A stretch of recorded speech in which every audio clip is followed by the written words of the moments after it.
우리는 새벽마다 지금 사도행전 말씀을 함께 보고 있습니다. 그런데 성경에 보면 가끔 불필요하다고 느껴지는 그런 단어들이 기록된 적이 있어요. 굳이 이런 것도 필요할까 이런 생각합니다. 또 하나는 사람에 대해서 이야기할 때는 앞에 지역명을 붙여요. 그러니까 요한복음 3장에 보면 우리가 말하는 국회의원 니고데모라는 사람이 나옵니다. 산헤드린 공회의 공회원이었던 니고데모가 나오는데 그게 보면 뭐라고 하냐면 거기는 이렇게 이야기를 하고 있어요.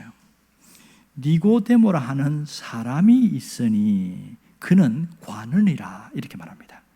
니고데모라는 사람. 사도행전 10장에도 보면 이방인 고넬료 이야기할 때 백부장 고넬료 있죠. 그 사람을 이야기할 때도 바로 가이사라에 고넬료라 하는 사람이 있으니 이렇게 말합니다.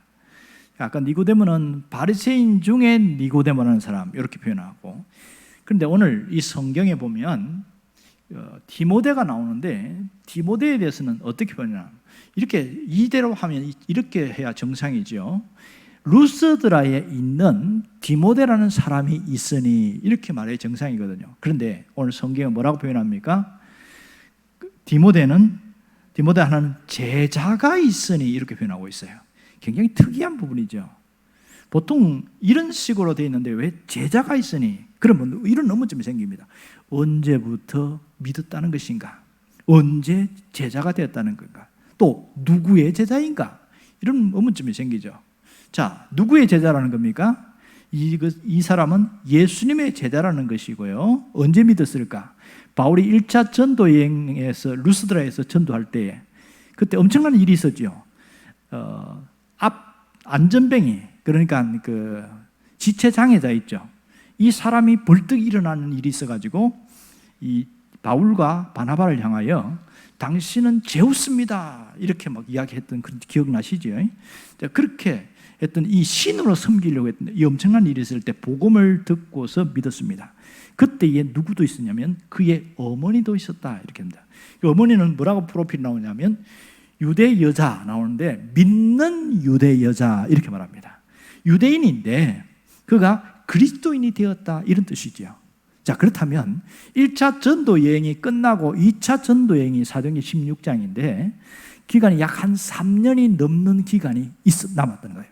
그 3년 동안에 상당한 신앙적 훈련이 됐다는 것을 알 수가 있어요. 누가? 디모데가 그렇다는 것이죠. 그래서 디모데 하는 제자가 있으니 이렇게 말한 겁니다. 그러니까 그가 제자가 됐다는 것은 주님을 따르는데 헌신된 자가 되었다 이런 뜻입니다. 그런데 오늘 이 3절에 보면 뭐라고 합니까? 디모데를 데리고 나가는 장면이 나오죠. 바울이 그를 데리고 떠나고자 할세 이렇게 이야기합니다. 자, 바울이 디모데를 데리고 떠난다는 거예요. 어디로 간다는 겁니까? 2차 전도 여행하는 데에 함께 데리고 가려는 것이죠. 그러면 바울 곁에 누가 지금 있어요? 실라라는 신실한 동역자가 있습니다. 굳이 디모데를 왜 데리고 가려고 했을까? 그런 의문점이 생기죠. 왜 그래요? 지금 바울에게는 뭔가 하나님 앞에서 1차 전도 여행을 해보니까 사람이 필요하다는 걸 알았던 거예요. 그런데 2차 전도 여행 가면서 루스드라 지역에 갔더니 마침 디모데라는 신실한 제자가 있었던 거예요. 아, 하나님이 저 사람을 이야기하는구나. 바울에게 감동이 온 거야. 그래서 바울의 조력자로, 동역자로 그렇게 디모데를 데리고 간 것이죠. 자, 데리고 갈 때 부모의 허락이 있어야 돼요, 없어야 돼요? 마땅히 허락을 했겠죠. 그렇다면 우리는 여기서 이런 생각이 됩니다. 디모데가 그 3년이라는 기간 동안에 어떻게 해서 이렇게 신앙이 좋아졌냐 하는 거예요. 이것은 틀림없이 바울이 전해준 그 복음을 우리가 말하는 성경 66권도 아니고 아주 좁은 그 쪽복음이겠죠. 그걸 붙들고 있었다는 것을 분명히 알 수 있습니다. 어머니도 그렇고, 어머니가 유니게라는 사람이고, 이 디모데전서 보면 왜 할머니가 나오죠? 로이스와 유니게 이렇게 나옵니다. 그러니까 그 당시에 왜 할머니도 신앙이 좋았고 어머니도 신앙이 좋고 디모데도 신앙이 좋았다 이렇다는 걸 알 수 있습니다. 자, 여기에 특이한 게 뭐냐? 남자가 안 나와요. 그렇다면 어머니 유니게는 아버지가 어떻게 됐을까? 일찍 죽었다는 얘기겠죠. 그러니까 어머니 나오고, 왜 할머니는 어떻게 돼요? 할아버지가 일찍 죽었으니까 외할머니만 나오는 거예요. 그러면 이 외할머니와 어머니가 디모데를 바라보는 마음은 남달랐을 겁니다. 유일한 희망이 있다면 이 아들, 손자가 잘 되는 겁니다. 그런데 두 사람은 믿음의 사람이었기 때문에 신앙적으로 신실한 사람이 되기를 원했어요.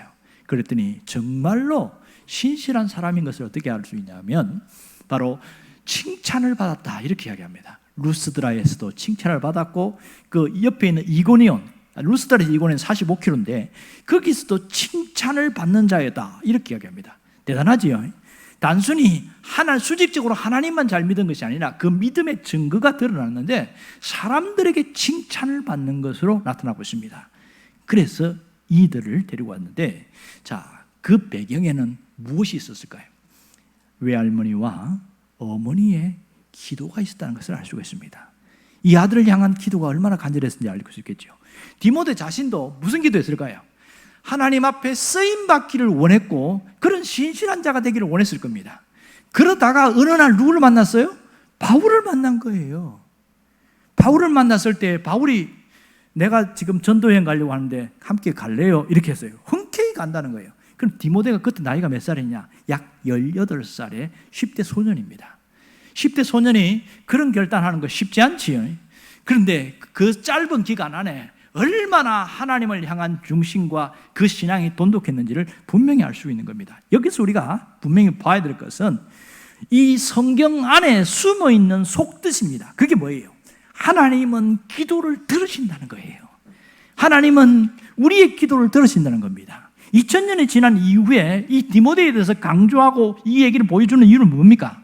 하나님은 그 당시에 로이스 유니게의 기도 들었고 디모데의 기도를 들으신 것처럼 우리의 기도도 들으신다. 이것을 잊지 않기를 원합니다. 가장 힘든 게 뭔지 아세요? 시험에 드는 거예요. 기도하는 사람이 시험에 많이 들까요? 기도 안 하는 사람이 시험에 많이 들까요? 기도 안 하는 사람이 시험 많이 들지요? 맞아요. 기도하는 사람이 훨씬 시험 많이 듭니다. 왜 그래요? 기도할 때는 기대감이 있어요. 하나님이 응답하실 것이라는 기대감이 있어요.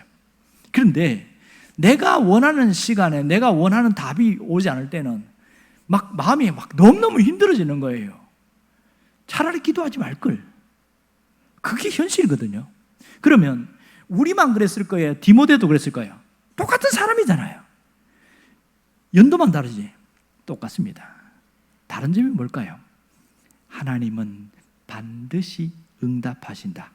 그 확신 가운데 있었던 거죠. 달랐다면 그거밖에 없습니다. 시험을 살짝 오는데 극복한 사람들의 모든 공통적 특징은 뭐예요? 하나님은 반드시 기도에 응답하신다. 여러분의 그 확신이 있길 바랍니다. 이게 얼마나 중요한지 몰라요. 이것은 믿음이 연약하면 연약할수록 응답하신다는 확신 지수가 떨어집니다. 응답할지도 몰라? 응답할지 안 할지 두고 봐야 알지? 이렇게 되거든요.